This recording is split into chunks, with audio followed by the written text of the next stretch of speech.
పార్వతీపురం మాన్యం జిల్లా ఓటే సామాన్యుడి ఆయుధమని జాయింట్ కలెక్టర్ ఆర్ గోవిందరావు అన్నారు. గురువారం 14వ జాతీయ ఓటర్ దినోత్సవ సందర్భంగా కలెక్టర్ కార్యాలయంలో పార్వతీపురం రెవెన్యూ డివిజనల్ అధికారి హేమలత ఆధ్వర్యంలో ఏర్పాటు చేసిన అవగాహన సదస్సుకు ఆయన ముఖ్య అతిథిగా పాల్గొన్నారు. ఈ సందర్భంగా జేసీ మాట్లాడుతూ 18 ఏళ్లు నిండిన ప్రతి ఒక్కరూ ఓటర్గా తప్పనిసరిగా నమోదు చేసుకోవాలని సూచించారు. తమ ఓటు హక్కు గురించి ప్రతి ఒక్కరికి అవగాహన కలిగి ఉండాలన్నారు. ఓటు హక్కు వినియోగించుకోవడం ప్రతి భారతీయుని హక్కని పేర్కొన్నారు. మంచి సుపరిపాలన అందించే నాయకుడిని ప్రజాస్వామ్యబద్ధంగా ఎన్నుకోవడానికి ఓటు ఒక ఆయుధమని తెలిపారు. 1950 జనవరి 26న గణతంత్ర దినోత్సవం భారత రాజ్యాంగం అమల్లోకి వచ్చిందన్నారు. భారతదేశ అతిపెద్ద ప్రజాస్వామ్యానికి ప్రజలే పాలకులని జాయింట్ కలెక్టర్ వివరించారు. ఈ కార్యక్రమంలో జిల్లా ప్రభుత్వ పాఠశాలల ఉపాధ్యాయులు, ప్రభుత్వ జూనియర్ కళాశాల లెక్చరర్స్, విద్యార్థులు పాల్గొన్నారు.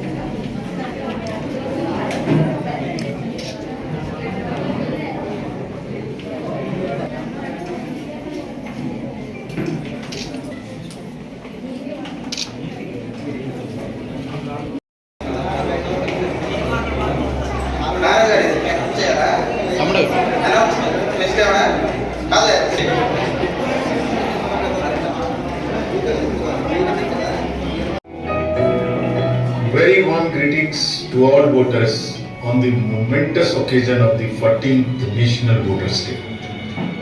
Hereby pledge to uphold the democratic traditions of our country. తెలియజేసుకుంటున్నాను. ఇప్పుడు నా ముందు మన వక్తలందరూ మాట్లాడారు.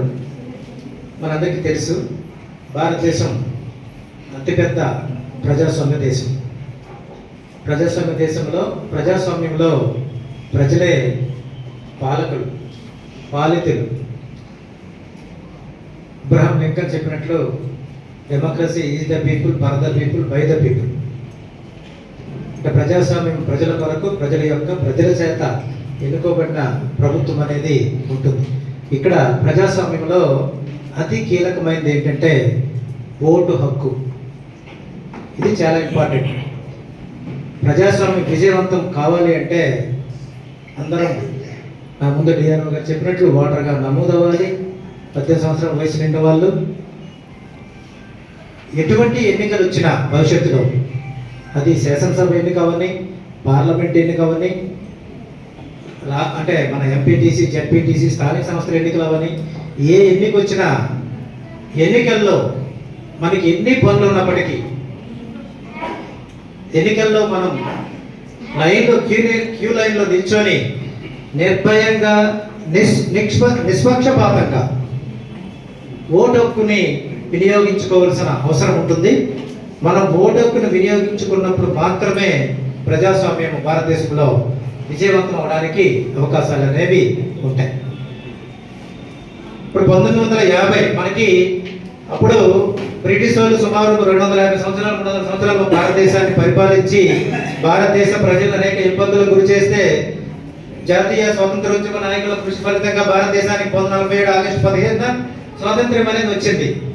1950 జనవరి 26వ తేదీన మనం రిపబ్లిక్ డే, భారతదేశం గణతంత్ర రాజ్యం అయింది.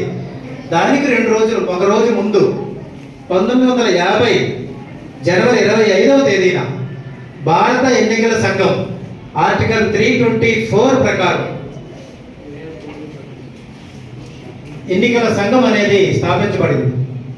ఈ ఎన్నికల సంఘం ఏం చేస్తుందంటే ఓటర్ లిస్టు తయారు చేయడం, ఎవ్రీ 5 ఇయర్స్కి ఎన్నికలు జరిపించడం, నిష్పక్షపాతంగా పూర్తి పారదర్శకతతో ఎన్నికలు జరిపించి ఎన్నికల్లో గెలుపొందిన అభ్యర్థుల్ని, ప్రభుత్వాలని ఏర్పాటు చేయడానికి అవకాశం కల్పించడం.